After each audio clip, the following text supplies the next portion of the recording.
out here at the Kern River, and man, we're doing something kind of different for you guys today. We're out here, we're going to do gold mining, and of all things, I got hit up on the Bakersfield Tough site, or on the Facebook page, and it sounded really interesting to me, so we're out here, and here's the guys who are going to make this stuff happen today. Let's introduce everybody here. Let's introduce you guys to everybody, so let's start over here. Who are we talking to? I'm Dave Lindenberger. Okay, Dave.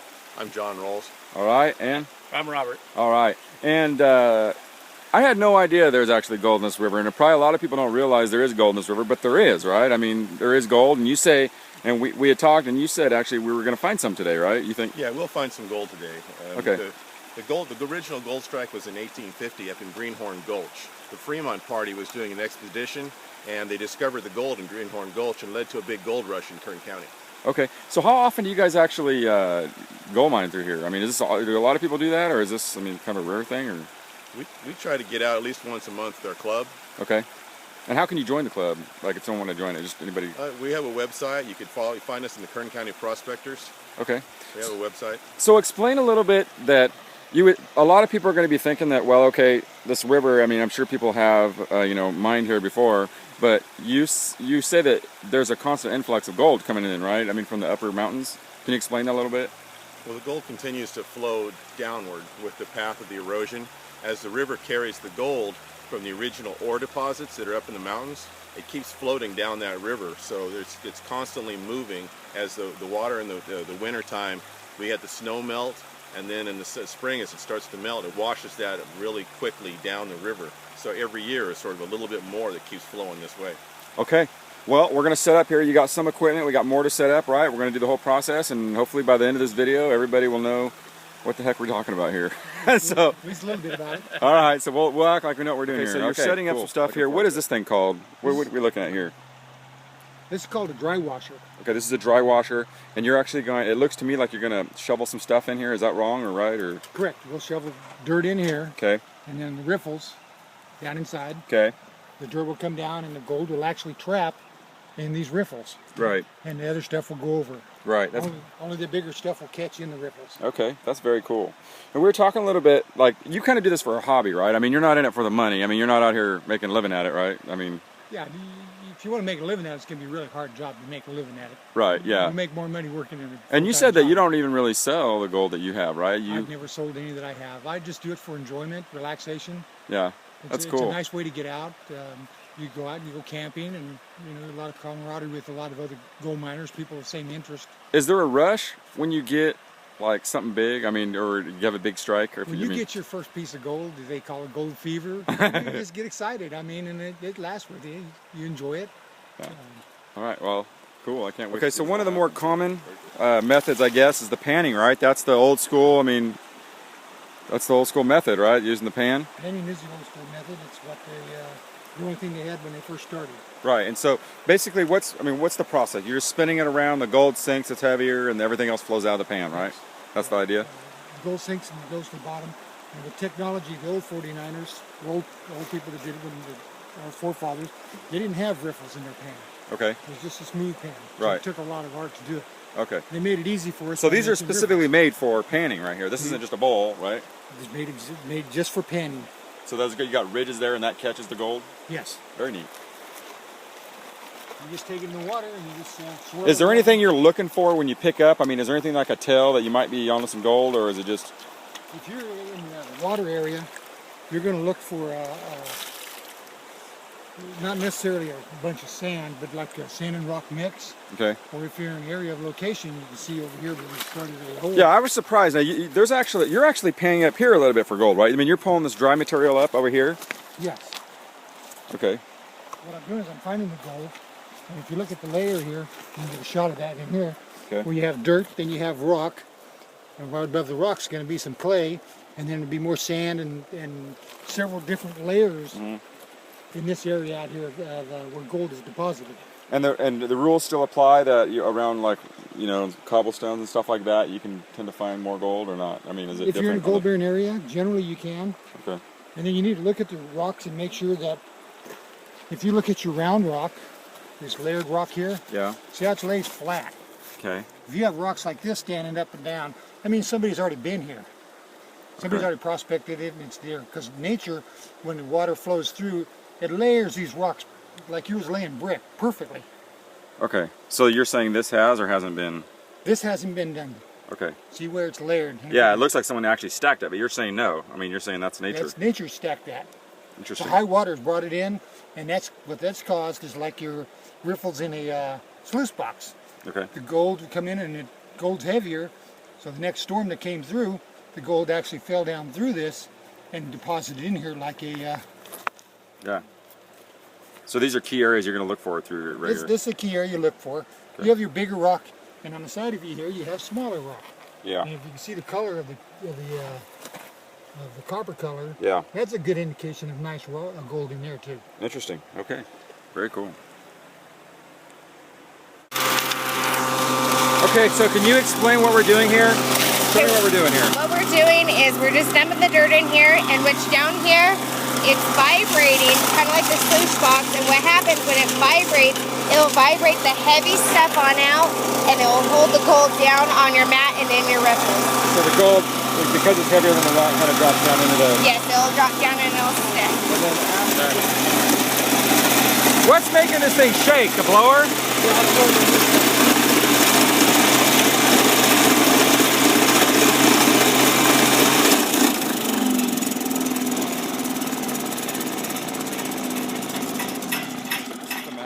Right, that catches all the gold. This is the mat that catches the gold. Okay. The gold will actually sit in here. There's some small Can't pieces really in see, there. but yeah, we'll have to. So you get that? You take that to water or no? No, this stays dry. You just shake it off. Really? Oh, okay. So it just stays in there. And slide that back up in there. Oh, so wait. Show me this. Go back now. Pull it out. So this fan right here. How does it work? It shakes the. The air comes in and turns the fan. Oh, and it's out of balance a and little this bit. weight here. Yeah. That's what creates the shaking of the machine. Yeah, it's out of balance a little bit. As it turns, right. it bounces the machine up and down to give vibration. Okay, that seems and simple. with the airflow, it blows it over the riffles. Yeah. All right. Simple. Now, how many passes will you run through this thing in one day? Like how many different? As long as you want to be out here. As long as you want to be out. Right. Yeah. As long Does as this you want collect to quite a bit sometimes? I mean, you caught some pretty decent stuff in here. I've got really nice gold out here. Okay. The bigger gold, the little trap. The small gold will also. Huh. So here's a little piece of gold that fell down right there. So it's almost the same as the wet process. It's just dry, It's right? dry. This is called dry. Dry washing. Dry washing. Okay. Okay. This is So good for now we're over desert here, and areas. we appear to be at some kind of bucket with water. What phase are we at right here? This is the concentrated dirt Okay. that's come off the dry washer. So all the heavies have stayed up there, and hopefully the gold's in here with it. Okay. So you actually take the stuff that tumbled off there. Or where does? It's what's stuck in the riffles. Oh, okay. What's in the riffles? What's in the riffles? You clean it out. Okay. We'll dump it in here. Okay. Seems easy. You can do it with water or without. Okay. I take a little bit of water because if any of it sets, Mm-hmm. I'll rinse my tab a little bit.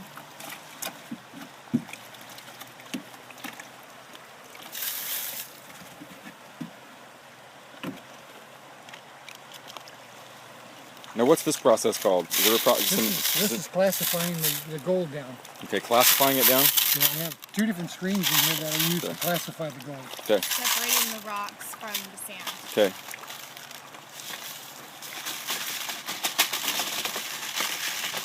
So the first one, all we have is just bigger rock Yep. that won't fit through the holes. Okay.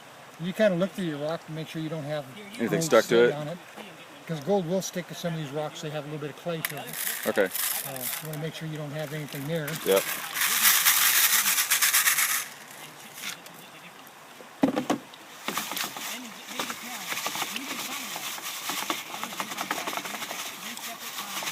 And we have a smaller one that we go through. Okay. And this one I'll set off the side and I'll pan this down. Because out here I will find gold that size screen and bigger. Oh, really? So you actually get chunk? No. So sometimes you'll find chunks out here. Stuck to it? Well, it won't go through the screen because Right. of the size of the screen. Oh, okay. So that's the idea of screening it down so you can get the different. So the finer you go, you got to keep more of an eye on it, right? Because your odds increase of actually picking right, something up. Exactly. Okay. Now in here we just have the gold Okay. that we ran with the two small buckets of it. Mm-hmm. So we didn't run very long, but it's just enough to give us an idea what we got. You just slosh it around Yep. and you turn it up. And you run what we call the blonde and the heavier rock out of it. How long does it take you to perfect a technique like this? It takes a while. You just got to play with it and get your own. Everybody You can watch me all day long, but you're going to do it, and you will get your own technique what works best for you. Right. The way you move it. Okay.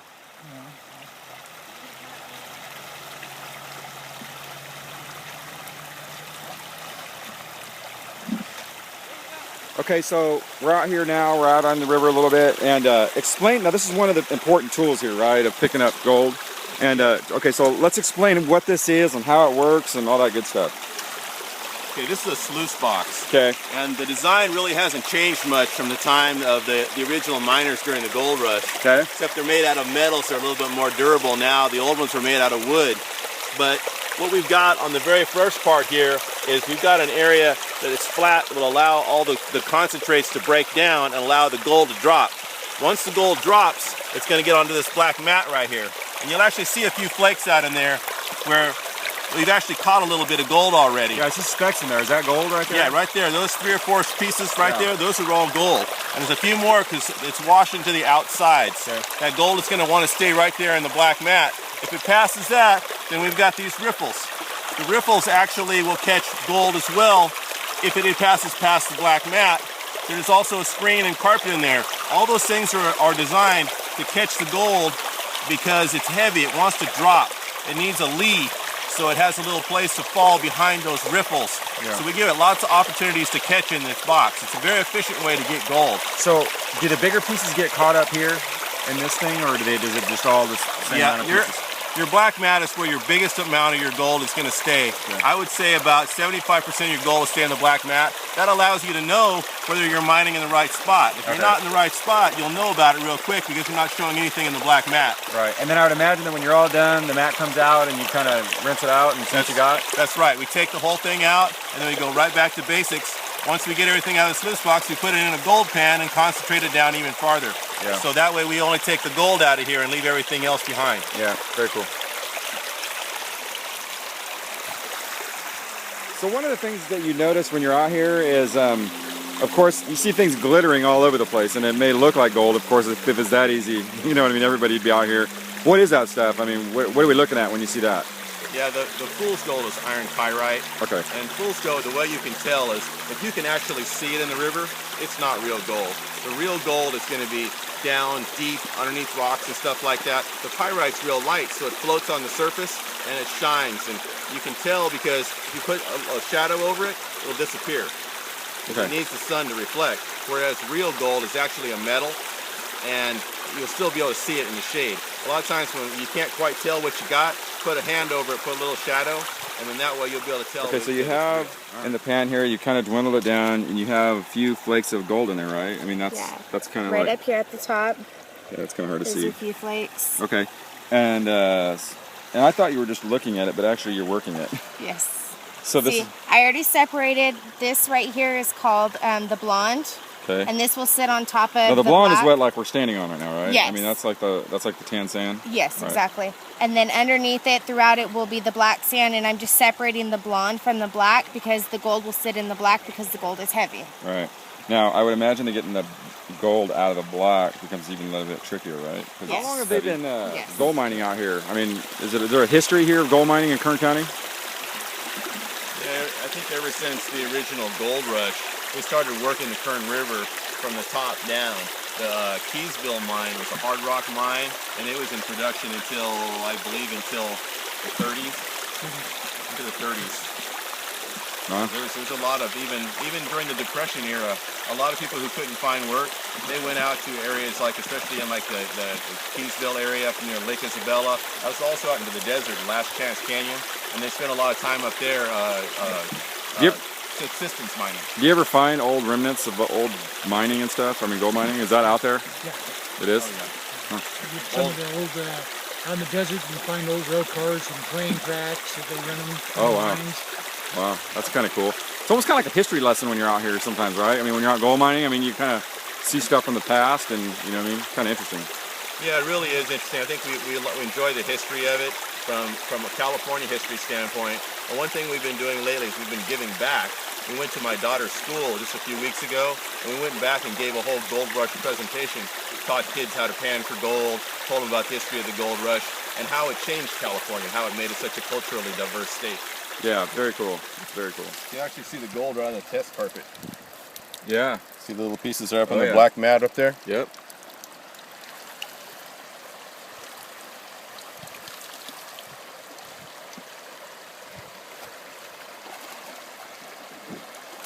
What we have to do is take the sluice box apart, take the riffles out so we can dump all the carpet out and get all the gold and all the concentrated material and get it down into a bucket.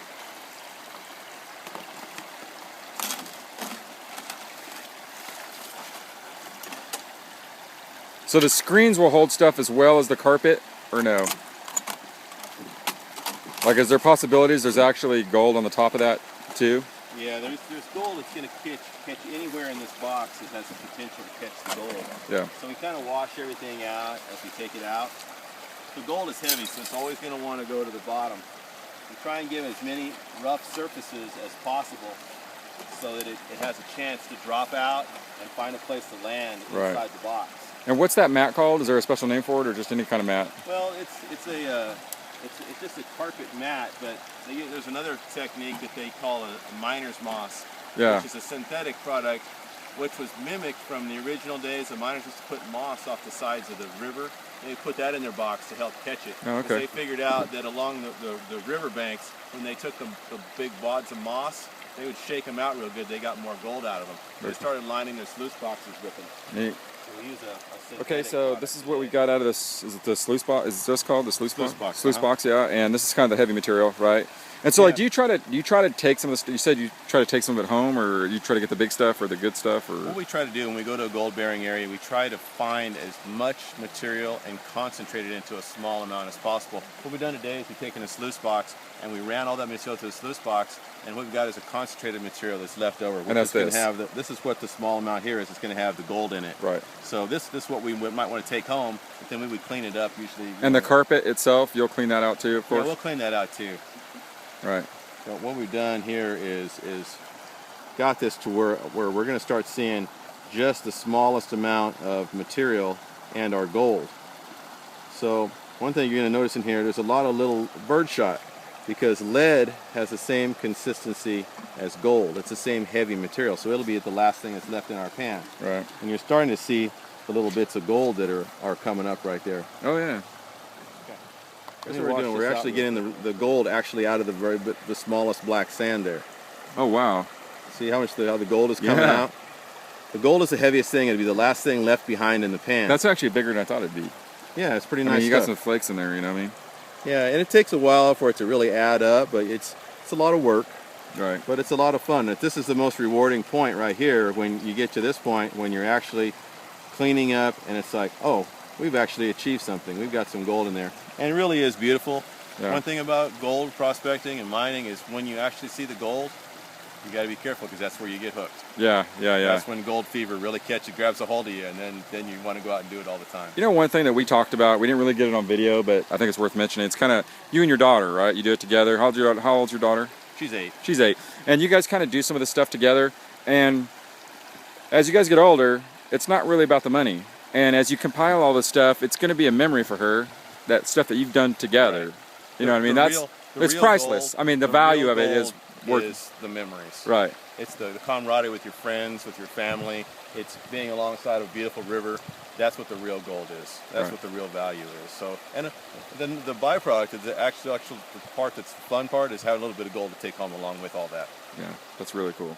All right, well, this has been awesome out here today. I think we're all a little bit smarter for learning how to do some gold out here and kind of appreciate what it takes to get that out of the ground and why it costs so much. It's like, I think this kind of puts a value, shows you how valuable it is and, you know, the work that goes into it.